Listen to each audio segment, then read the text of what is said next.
Today on our podcast, we are going to discover Ivy League colleges. We're fortunate to have Michael Cameron, Assistant Director of Admissions at Brown University.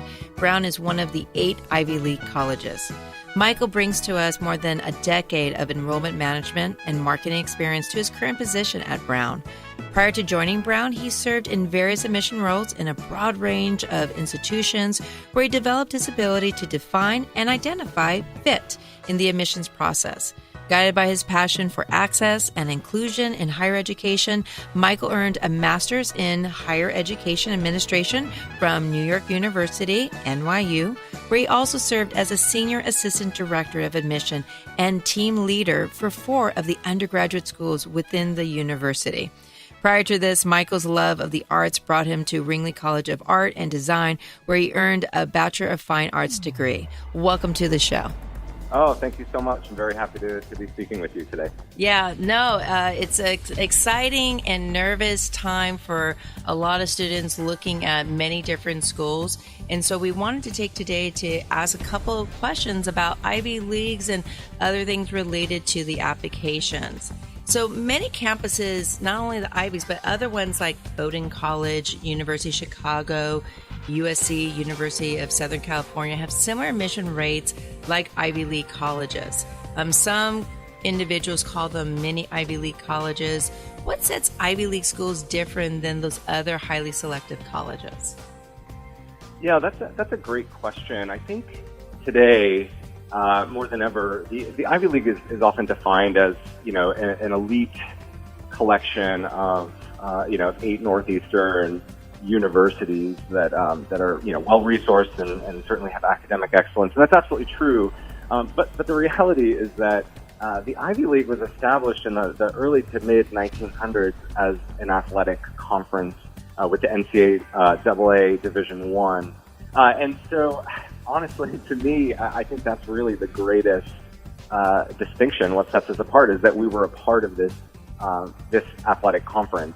And so, again, these institutions are certainly defined by academic excellence. They're incredibly well-resourced, and they attract students, from around the world who are some of the best and brightest, absolutely. But so are institutions like Bowdoin, University of Chicago, Stanford, MIT. And so, again, I really believe that, for me, the biggest distinction is just that we were part of that athletic conference. Okay, and just for our listeners who may not know who the other Ivy League colleges that are out there besides Brown University, it's also Columbia University, Cornell, Dartmouth College, Harvard, Princeton University, University of Pennsylvania, and Yale University. So besides that, many students also have a thought that Ivy League colleges like Brown University are just looking for students with that 4.0 GPA, the laundry list of only challenging colleges, super high test scores. Or aren't you guys looking beyond just their strength of just the grades and those huge test range scores that sometimes some students think like, oh my God, Brown would never look at me? Yeah, absolutely. I think if we were just looking at scores and grades, there wouldn't be a need for me in the office. But here's some background information that I think is, when I started my career in admission, 13 years ago. Trust me, I'm a lot older than you, so don't worry about it. A very wise colleague of mine told me as I began my journey in that role that one of the most important responsibilities I have is to determine that a student has the academic aptitude to be successful within the institution. And so I've kind of carried that with me. And so I think most admission officers would agree that academics are important. It is a huge responsibility to make sure that we are admitting students that are going to be academically successful. That's in the best interest of the student. It's in the best interest of the university. And then, place that in the context of Ivy League admission, which is highly selective. Yes, absolutely. Rigorous curricula, strong test scores, excellent grades. Those are all certainly going to be a part of the review. But it's so much more than that. And really, when we're sitting around that committee table, we're talking about, texture. What texture is shown in this application that surrounds the academic and extracurricular interests? We're looking at personality fit. And yes, of course, we have institutional priorities. We can't have an orchestra without musicians. And so there are certain things that we're looking for.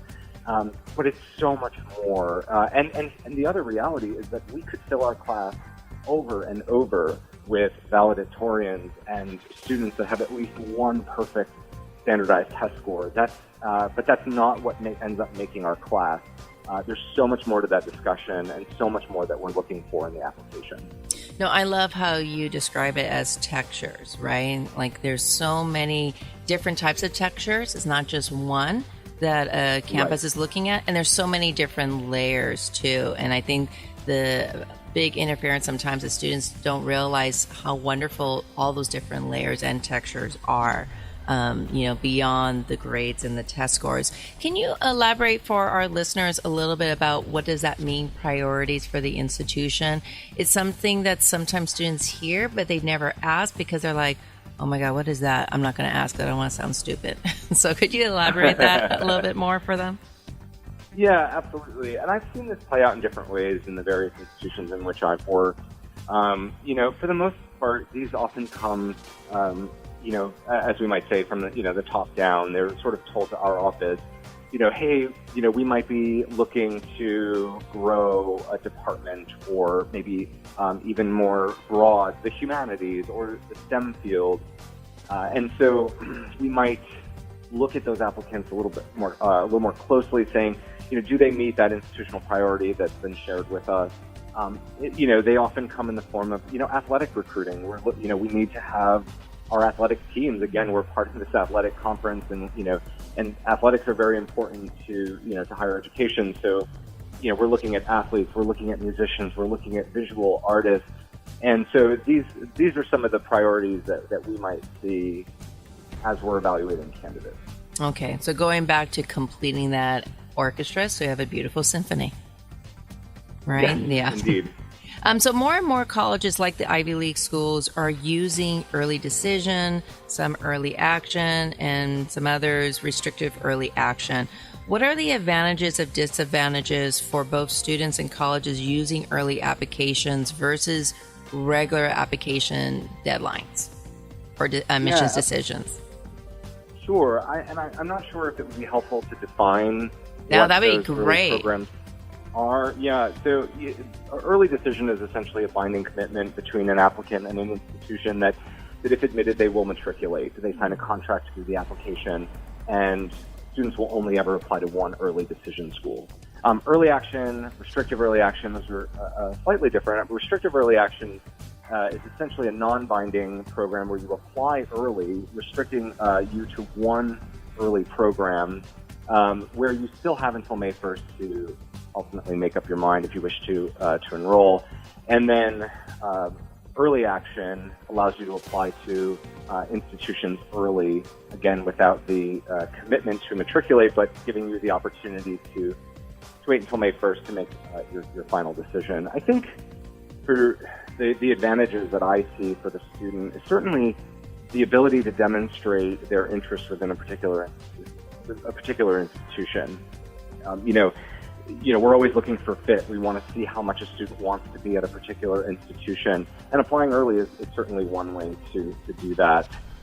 I think another advantage that students have in applying to early programs is that they're often being evaluated in a smaller pool of candidates. So we're looking to build our class. Sometimes you go into the early program with a specific number of students you hope to admit. Sometimes that grows, sometimes it doesn't. But the reality is you're being evaluated with a smaller pool. And so, when you're in this highly selective spot with when you're in a highly selective process with so few spaces, at the end of the process, you're certainly being compared to other candidates. And there's just few to compare in the early process. So I think that, not always, but I think in some cases that's certainly true, that students can seek some advantage in that. I think particularly for restrictive early action and early action candidates, they have the advantage of being able to compare financial aid packages. And I think that's something that's incredibly important. And one of the disadvantages that I'll talk about in a little bit. when you're applying early decision, you hope that you're going to get the financial aid package that you want, and many of the Ivy Plus institutions are well-resourced and have the ability to meet the full demonstrated need of their admitted students. But you have to hope that that's the case when you get your financial aid package. And I think some students do not apply early decision because for fear that they may not have their need met, there'll be gaps, and that it will be insurmountable debt for them to take on. So I think the advantage to students is certainly the ability to compare financial aid packages, as they go through the college admission process and begin receiving admission and financial aid letters. Finally, I think, we understand the great stress that's placed on students through the college admission process. And I think another advantage is, applying early and getting an early decision. And for those that are fortunate enough to get into their top choice school or one of their very top choices, their process can be finished in December, and they can then focus the rest of their senior year on their academics in preparation for college. Yeah, there was an article from an admissions person who's a parent, and they asked, well, what's your advice for your kids? Like, oh no, I will pay for all their college education and their applications if they finish by September, because I want them to have a senior year, because of that big stress. So there's this big push regarding about early, and for the early decision kids, and even the early application kids, they could do what's known as the net price calculator, and that's on your website, so their family could get an idea what the financial aid is, and can reach out to the financial aid office before even applying, if that would help their family decide whether they do, an early application or not. Is that correct? That is correct, and I always encourage students to take advantage of the tools that are on our financial aid website. Some which are required, federally mandated. Others that, like my intuition, that make that process easier of putting in figures and getting an estimate of what your out-of-pocket expenses might look like for a particular institution. It's certainly important for students to take advantage of that. And the last thing that I would add is that FAFSA a couple years ago changed their application release date to more closely align with the college admission process. So that application now goes live on October 1st, and so long as a student completes all of that information, they can be getting financial aid packages with their early decision acceptance. So I think things are moving in the right direction, but I also think there's a population of students that do not apply early for fear that the institution might not meet their financial need, therefore making it impossible to enroll. Right. And then for those families who are fearful, since the early decision is a binding contract of, if they are given admissions and they have to attend, if the financial aid package deal is not something that's affordable for a family, that's the only way you can break that contract is because of not meeting their financial needs. Is that correct? That is right. Yeah, I don't think higher ed institutions should be in the business of putting families in insurmountable debt. And so I know that our offices will work with families very closely to get as closely as possible to a level of comfort. But should a family not feel comfortable, we will release them of their commitment, their contract. And it's very rare that it happens, but it certainly does. Yeah, and I want to comment that my students have gone to Brown University. You guys have really had a strong backbone of supporting students to meet those financial needs, right? So, which made Brown University a possibility. So for so many of our students and so many other students out there. So that's one beauty. We were very, very excited to announce a few months ago what we call the Brown Promise, which is really our commitment to make sure that the cost of a Brown education doesn't stand between you and that degree. And so we became a no-loan institution, joining a small list of institutions that essentially replaced loans with institutional grants. And what was really exciting is that that also applied to all current students. And so we saved about 1,100 current Brown students, about an average of $22,000 with that Brown Promise. So we're very excited to have that possible for students.